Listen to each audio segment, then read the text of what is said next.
Russian President Vladimir Putin made headlines this week when he announced his country was moving full speed ahead with a coronavirus vaccine, planning to start vaccinations by October.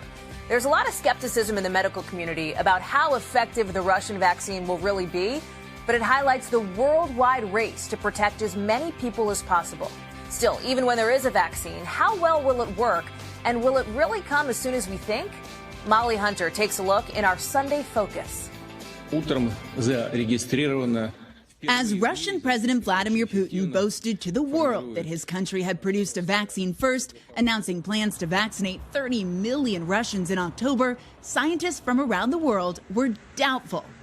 I hope that the Russians have actually definitively proven that the vaccine is safe and effective. I seriously doubt that they've done that. The most likely scenario is not a vaccine this fall or even a guaranteed vaccine that's available everywhere and works for everyone. There is no silver bullet at the moment, and there might never be. There's never been a successful vaccine brought to market like the types Moderna and Oxford are testing right out of the gate, the two leading candidates. So what if we have to live with the virus? And what does that look like? I think most scientists would tell you that there is a really good chance that we will have a vaccine at some point. What they can't tell you is how many people it will work for, what types of people it will work for, how often they'll need the vaccine, and what elements of daily life will it allow them to do. We live with viruses, even lethal viruses, and we allow our lives to go on.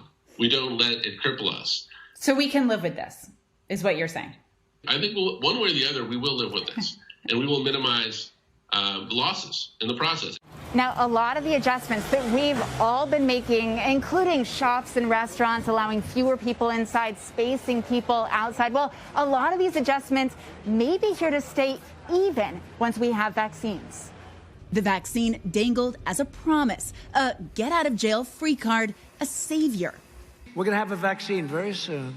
The vaccine is going to be a companion technology that'll complement and help improve some of the existing approaches that we're using for control. So we can't just stop social distancing when that first vaccine is announced, or stop wearing masks, or decide to just go back to normal. That's right, especially the first vaccines that we're hearing about. Right now, there are at least 167 vaccines in development, more than 24 in human trials and 3 in phase 3 trials. All approved vaccines must be safe and effective, but that doesn't mean they perform the same. The measles vaccine, for example, is 98% effective, but the flu vaccine most years just 40 to 60% effective.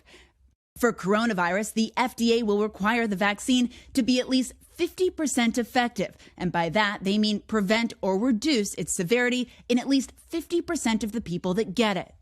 The bottom line is our first vaccines may not be our best vaccines. Our best vaccines will likely come later. That's why I don't really like using this term race, because it's extremely misleading. If it is any type of a race, it's a several-year marathon.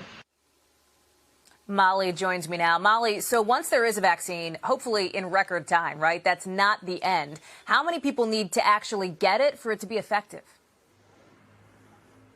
That's right, Hallie, a lot. So it's not just the vaccine that could save us, it's the vaccination. And experts say in order to achieve herd immunity, in order to stop this thing in its tracks, we need to achieve 70 to 80% global coverage. We're talking huge numbers of people that need to be vaccinated. A new Gallup survey in America suggests that 1 in 3 Americans won't take the COVID vaccine, Hallie, even if it's approved by the FDA and even if it's free. And for the scientists that I spoke with, that's what keeps them up at night. Hallie? Molly Hunter. Molly, thank you much. Appreciate it.